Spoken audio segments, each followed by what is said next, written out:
అందరికీ నమస్తే. ఇదేంటంటే బాదం పాలనమాట. ఇది కస్టర్డ్ పాలు చాలా ఉండిపోయినాయి ఇంట్లో.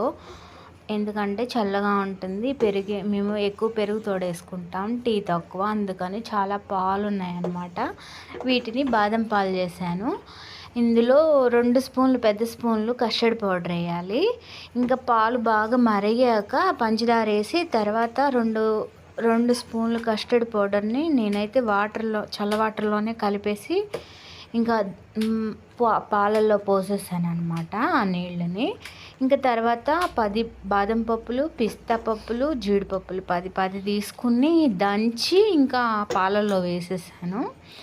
ఇంక నైట్ కాసాను. నైట్ 11 ఆ టైంలో కాసానమాట, పాడైపోతాయని. ఇంకా తెల్లారే కల్లా చల్లారింది. మూతేసి పెడితే ఇంకా పొద్దున్నే ఇంకా ఫ్రిడ్జ్లో పెట్టేశాను. ఇంకా పిల్లలు స్కూల్ నుంచి వచ్చాక మధ్యాహ్నం అయితే ఇచ్చానమాట. మనం కొన్న బాదం పాలు ఎలా ఉంటాయో టేస్ట్ సేమ్ అంతకంటే బాగుందన్నమాట.